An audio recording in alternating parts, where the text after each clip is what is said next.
Hello guys, welcome to today's video. तो guys आज की वीडियो में हम देखेंगे कि मशीन कैसे लर्न कर सकती है। ठीक है, तो बड़ा इंटरेस्टिंग है ना कि मशीन कैसे लर्न कर सकती है। तो जैसे हम लोग कुछ लर्न करते हैं एज ए ह्यूमन, लेकिन मशीन कैसे लर्न कर सकती है, तो इसके बारे में देखेंगे। देखो, मशीन लर्निंग के ना बहुत सारे तरीके होते हैं, लेकिन मैं आपको आज की वीडियो में सबसे बेसिक वाला बताऊंगा। ये है लीनियर रिग्रेशन का तरीका। ठीक है, बहुत इजी है, बहुत सिंपल है, आपको मज़ा आएगा सीखने में, आप आराम सीख जाओगे। ठीक है, इसके रिलेटेड कुछ फॉर्मूलाज भी होते हैं जो कि कॉम्प्लेक्स बना देते हैं इसको थोड़ा सा, बट मैं सबसे सिंपल रखूँगा। इसके लिए आपको कोई टेक्निकलिटी की जरूरत नहीं पड़ेगी एज सच, तो आप इजीली आप सीख लोगे। कोई हम मैथ में नहीं घुसेंगे, कुछ ऐसा नहीं करेंगे। सिंपली आपको एक थ्योरेटिकल कॉन्सेप्ट बताऊंगा, इससे आपको थोड़ा आइडिया मिल जाएगा कि चीज़ें कैसे काम करती हैं और मशीन कैसे लर्न करती है। ठीक है, तो बहुत ही सिंपल है।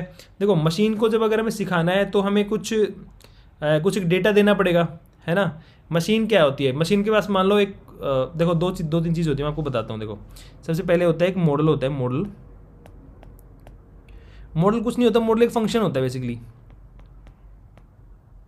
एक फंक्शन होता है, उस फंक्शन के पास क्या होता है, उसको हम कुछ पैरामीटर्स देंगे in the form of input. जैसे हमने दिया, इसको इनपुट दिया, यहाँ पे इनपुट दिया, कुछ इनपुट दिया, बहुत सारे इनपुट दिए, एक पूरा डेटा सेट दिया इनपुट का, और हम उससे एक्सपेक्ट करेंगे कि भाई ये हमारा इनपुट है, अब इसको तू इवेल्युएट कर और हमें कुछ आउटपुट दे दे।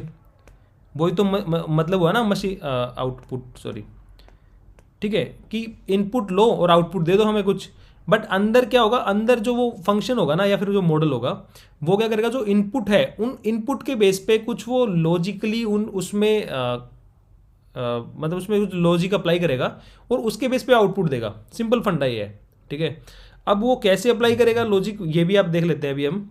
सिंपल है, देखो, जैसे कि जैसे एक एग्जांपल लेते हैं एक छोटा सा। जैसे जैसे इनपुट है, इनपुट हमने एक इनपुट दिया, इनपुट जैसे कि इनपुट है, इनपुट हमने दिया इस फंक्शन को। हम ये एक्सपेक्ट कर रहे हैं कि जैसे मैं एक छोटा सा इनपुट लेता हूँ कोई, मैं बोलता हूँ अगर जैसे 1 घंटे कोई काम करता है, 1 आवर, अगर जैसे 1 आवर कोई काम करता है 1 घंटे, तो उसको मिलता है 20 रुपीज़। ठीक है, अगर कोई 2 घंटे काम करता है तो उसको मिलता है कितना, 40 रुपीज़, है ना।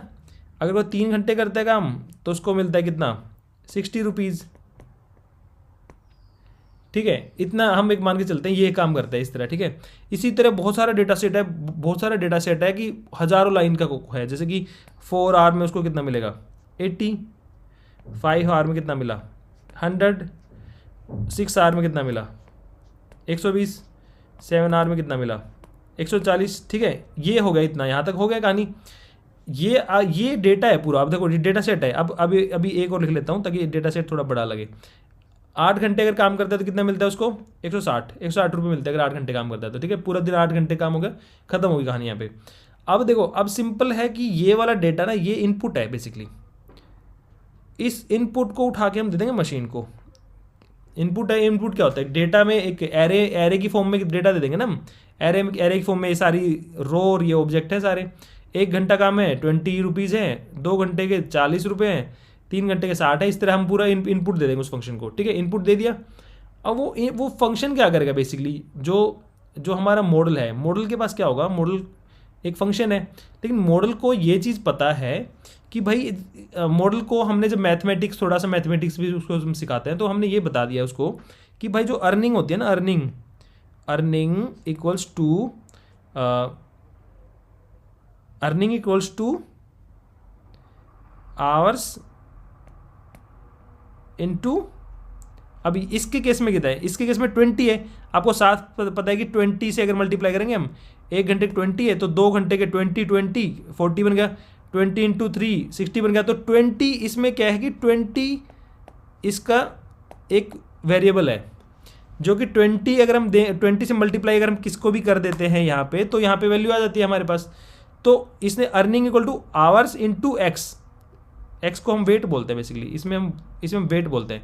वेट का मतलब वेरिएबल होता है मशीन लर्निंग के केस में, कि वेट हम कैलकुलेट करते हैं बेसिकली। हमें सारा गेम इसी पे होता है, वेट कैलकुलेट करना होता है।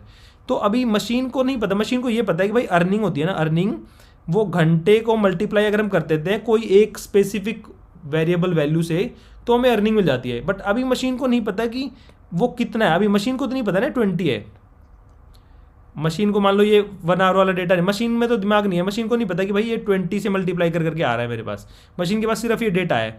अब मशीन को ये निकालना है कि 20 होना चाहिए ये वाली वैल्यू। अब अगर 20 वेट है तो ये अर्निंग अगर हम मल्टीप्लाई कर देंगे आवर्स से तो हमें अर्निंग मिल जाएगी, ठीक है। तो मशीन को लेकिन ये 20 पता नहीं है अभी तक भी। अब आप बोलोगे कि यार मशीन तो ये भी तो कर सकती है ना कि earning divide by hours equal to weight, ये भी तो कर सकती है ना मशीन तो ये कर लेगी। लेकिन ऐसा नहीं होता है, ये मैं आपको सिंपल करने के तरीके बताता हूँ। लेकिन रियल सिनेरियो में क्या होता है, बहुत सारे पैरामीटर्स होते हैं। जैसे कि अभी तो 1 घंटे काम किया 20 रुपीज़ मिल गया। अगर मैं इसको थोड़ा और कॉम्प्लेक्स बना दूँ डेटा सेट को कि 1 घंटे की जगह मैं बोल दूँ 1 घंटा काम किया 20 रुपीज़, लेकिन अगर वो फीमेल है तो उसको 2 रुपये कम हो जाएंगे उसके, और अगर उसकी एज अगर 25 से ऊपर है तो उसको 5 रुपये और बढ़ जाएंगे उसके। तो अगर इस तरह कर करके ना बहुत सारे पैरामीटर्स आ जाएंगे। अभी तो मैंने सिंपल एक पैरामीटर लिया है आवर्स, और आवर्स को मल्टीप्लाई कर दिया बाय 20 तो वो हमें अर्निंग मिल गई, तो एक ही पैरामीटर लिया है। इस तरह बहुत सारे जब रियल सिनेरियो में क्या होता है हमारे पास बहुत सारे पैरामीटर होते हैं। जैसे कि अगर हमें किसी घर का प्राइस कैलकुलेट करना है, प्रिडिक्शन करना है, तो उस घर के जो प्राइस होते हैं ना वो ऐसे नहीं होते कि अगर एक फ्लैट की यहाँ पे अगर 1000 स्क्वायर फुट वाले फ्लैट की यहाँ पे अगर प्राइस 1 करोड़ है तो 2000 वाले का 2 करोड़ होगा, ऐसा नहीं होता, ठीक है। उसमें बहुत सारे वेरिएबल्स और भी आ जाते हैं। जैसे कि फ्लोर, कौन से फ्लोर पे फ्लैट है वो, है ना, उसका वो पार्क फेसिंग है नहीं है, कौन सा फेसिंग है, उसमें इंटीरियर कर रखा है कि नहीं कर रखा है, उसमें कुछ वुडन वर्क ऑलरेडी हो रखा है कि नहीं हो रखा है। तो एक जो रियल सिनेरियो में ना वो बहुत सारे पैरामीटर्स आ जाते हैं, बहुत सारे पैरामीटर। तो यहाँ पे आपको सिंपलेस्ट मैं दिखा रहा हूँ। तो ये आपको फॉर्मूला जो आप सोच रहे हो ना कि अर्निंग को हम डिवाइड कर देंगे आवर से, ये इस वाले केस में वैलिड हो सकता है। बट अगर यहाँ पे मैं हज़ारों पैरामीटर और दे दूँ कि अगर यहाँ पे बारिश हो रही होगी तो उनको ज़्यादा पैसा मिलेगा, अगर सर्दी में वो मजदूर काम करेंगे तो उनको थोड़ा और पैसा मिलेगा, है ना, अगर वो कोई बच्चा काम कर रहा है तो उसको कम पैसा मिलेगा, अगर कोई बुढ़ा काम कर रहा है तो उसको कम पैसा मिलेगा, एज वाला भी इंट्रोड्यूस कर दूंगा इसमें। तो इसी तरह बहुत सारे पैरामीटर्स आ जाते हैं रियल सिनेरियो में, रियल डेटा के अंदर। यहाँ पे मैंने सबसे सिंपलेस्ट लिया है। तो हम ये वाला हम इसलिए नहीं कैलकुलेट कर सकते क्योंकि मशीन को हम डायरेक्टली नहीं कर सकते इस तरह। मशीन लर्निंग के थ्रू मैं सिखा रहा हूँ, इसलिए मैं बता रहा हूँ कि यहाँ पे बहुत सारे पैरामीटर्स और होते हैं। तो ये डायरेक्टली सिंपलेस्ट फॉर्मूला ये काम नहीं करते मशीन लर्निंग केस में, ठीक है। मशीन को कुछ और तरीके से पता लगाना पड़ता है रियल वैल्यू, ठीक है। तो अभी हम देखो क्या करते हैं, देखो सिंपल तरीका है। इसके केस में हम क्या करेंगे, अभी देखो 1 घंटे के ये हैं, ठीक है। तो मशीन क्या करेगी, बेसिकली मशीन 2 चीज़ में डिवाइड करती है। मशीन जो मॉडल होता है वो 2 चीज़ में पूरे जो इनपुट डेटा होता है उसको 2 चीज़ में डिवाइड करता है। अच्छा, ये भी जो मैं बता रहा हूँ ना, ये भी अलग अलग तरीके होते हैं। जैसे अभी मैं आपको बता रहा हूँ वो सुपरवाइज लर्निंग बता रहा हूँ, एक अनसुपरवाइज लर्निंग भी होती है और एक रीइंफोर्समेंट लर्निंग भी होती है। तो वो अलग चीज़ है। मैं सुपरवाइज का सबसे सिंपलेस्ट एग्जांपल दे रहा हूँ आपको, सबसे बेसिक वाला, ठीक है। तो आप ये मैं सोचना कि सब कुछ यही है, बट एक अब मैं बेसिक आपको एक थोड़ा सा फ्लेवर दे रहा हूँ मशीन लर्निंग कैसे काम करती है, ठीक है।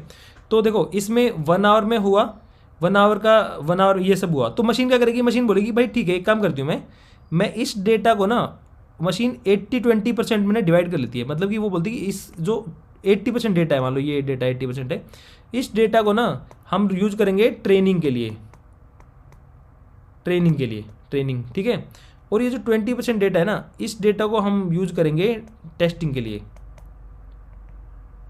ठीक है। समझे बात को आप, ठीक है। अब देखो अब मैं समझाता हूँ आपको। मतलब ये डेटा ट्रेनिंग के लिए और ये जो डेटा टेस्टिंग के लिए, ठीक है। तो अब क्या है, मशीन को ना मतलब इस डेटा को, ये डेटा जाएगा फीड में, ये डेटा के बेस पे वो लॉजिक बनाएगी मशीन इस डेटा के बेस पे, और उस लॉजिक को इस डेटा पे अप्लाई करेगी। अगर इस डेटा पे अप्लाई हो गया भी अगर सेम रिजल्ट आ रहा है तो इसका मतलब वो ठीक काम कर रही है मशीन वो, ठीक है। ये वाला हम इनपुट का यूज़ करेंगे और इस इनपुट को हम टेस्टिंग के लिए यूज़ करेंगे। ये टेस्टिंग है, ट्रेनिंग है, सिंपल, ठीक है। तो अब क्या होगा, मशीन क्या करेगी, इसको ये सारा डेटा ले लिया। अब देखो कैसे काम करेगी मशीन, देखो अब हम मशीन ने ये फॉर्मूला निकालना है कि भाई ये क्या है formula, earning equals two hours into wait है, मान लो उसको पता है। अब यहाँ पे बहुत सारे और पैरामीटर हो सकते हैं, तो लेकिन मशीन को पता है कि वेट को अगर मेरे को कैलकुलेट करना है तो मशीन को स्टार्टिंग में रैंडमली वेट लेगी। जैसे कि मशीन बोलेगी कि भाई वेट को ना मैं शुरुआत में लेती हूँ, मैं 5 ले लेती हूँ, 5 रैंडमली ले लिया 5। तो देखो अब वो मशीन क्या करेगी, इधर अप्लाई करने की कोशिश करेगी। मशीन ने पहले ये ले लिया ये डेटा, ठीक है। अब इस पे अप्लाई, इस वाले पे अप्लाई करने की कोशिश करेगी, टेस्टिंग पे अप्लाई किया।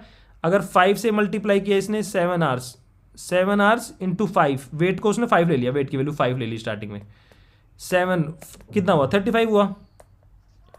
अगर यहाँ पे हम इस पे करें 7 में तो 35 तो नहीं आ रहा है, वे तो 140 आ रहा है ना।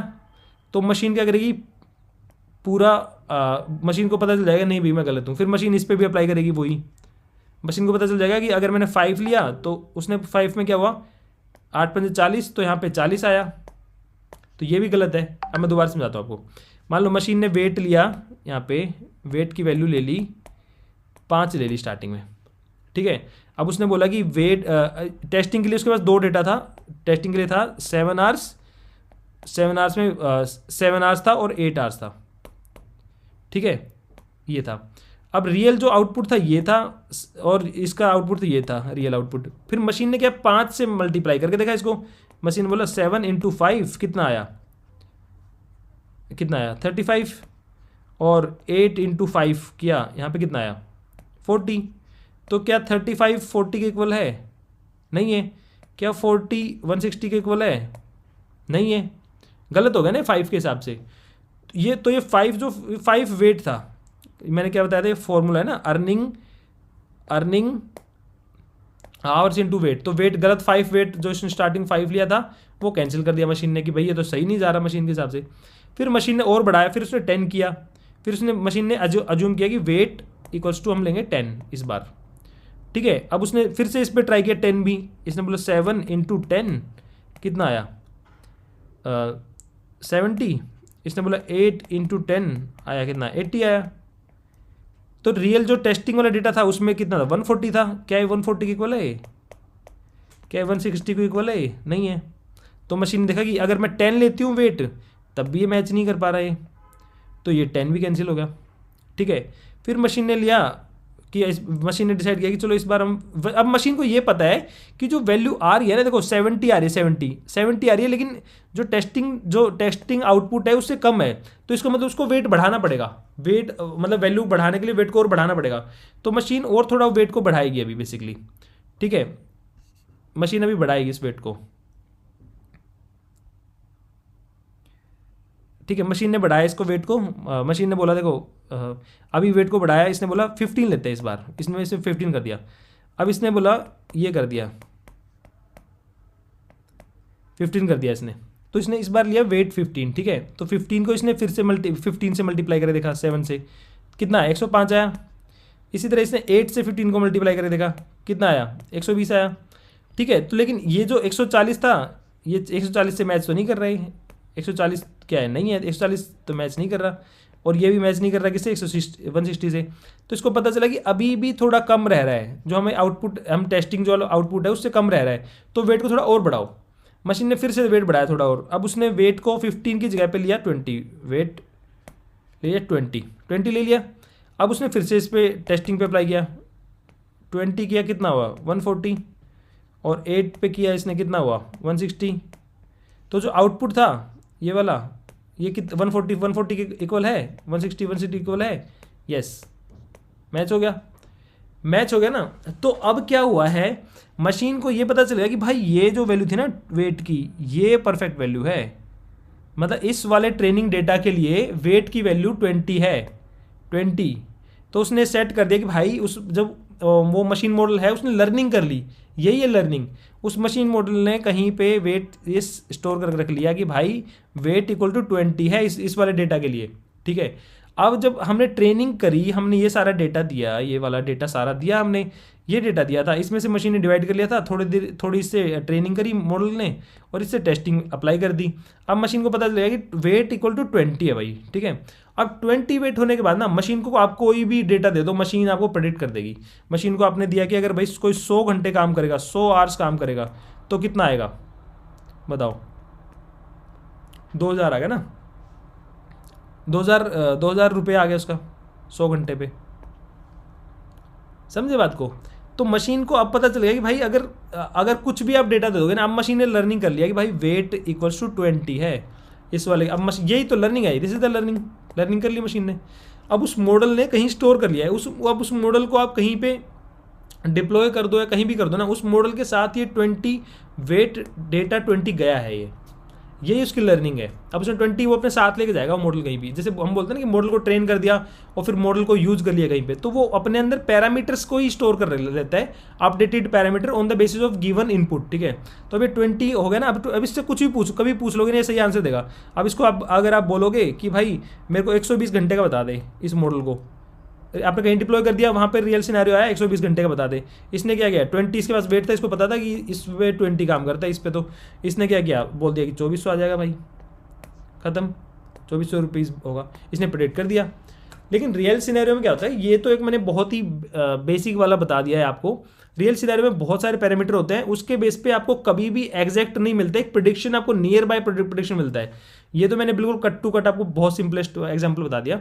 रियल सिनेरियो में कट टू एक प्रॉपर एक लीनियर रिग्रेशन में एक लाइन होती है, जैसे कि अगर मैंने बोला यहाँ पे आर्स हुआ, आर्स की लाइन होगी 1 2 3 कितने घंटे काम किया, यहाँ पे अर्निंग होगी है, ठीक है।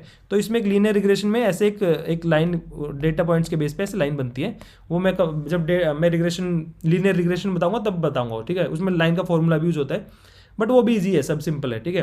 तो लाइन उसी के बेस पे प्रेडिक्शन करती है कि अगर यहाँ पे इतना प्राइस था, यहाँ पे इतना था, यहाँ पे इतना था, तो यहाँ पे कितना होगा, इस लाइन से थोड़ा हट के यहाँ पे कितना होगा। तो मैथमेटिकल फॉर्मूला लग जाता है उसमें थोड़ा सा, और वो प्रेडिक्शन निकल आती है कि भाई यहाँ पे इस लाइन पे ये इंटरसेक्ट हो रहा है, ये वाला प्राइस है इसका, ठीक है। तो उस मॉडल को पता चल जाती है, वेट अपने वो अपने अकॉर्डिंगली मैनेज कर लेता है। मेनली यही लर्निंग होती है, लर्निंग लेके चलता है मॉडल और कहीं भी प्रेडिक्शन कर देता है, ठीक है। तो ऐसे ही मशीन लर्निंग काम करती है। तो आई होप कि आपको एक थोड़ा सा आइडिया मिला होगा कि मशीन लर्निंग कैसे काम करती है। ये एक सिंपलेस्ट आइडिया मतलब एक था, इससे थोड़ा कॉम्प्लेक्स चीज़ें होती हैं, बहुत सारे पैरामीटर्स आ जाते हैं, बहुत सारा बड़ा डेटा होता है, लाखों में पूरा डेटा होता है, पूरा हज़ारों लाखों लाइनों का डेटा होता है। उस डेटा को प्री प्रोसेसिंग करते हैं, उस डेटा को थोड़ा मॉडिफाई करते हैं, उसमें से गंदा डेटा हटाते हैं, कुछ करते हैं, पूरा करते हैं, वो भी एक पूरा प्रोसेस है, बताऊंगा आपको कभी। और उसके बाद हम उस डेटा को यूज करके प्रॉपरली मशीन को सिखाते हैं, ठीक है। तो यही एक मशीन लर्निंग का बेसिक कॉन्सेप्ट। आई होप कि आपको मजा आया होगा सीख के। आपको वीडियो अच्छा लगा तो इसमें अच्छा सा कमेंट करना और अपने दोस्तों के साथ शेयर करना। मैं आपसे मिलता हूँ नेक्स्ट वीडियो में, तब तक के लिए बाय बाय।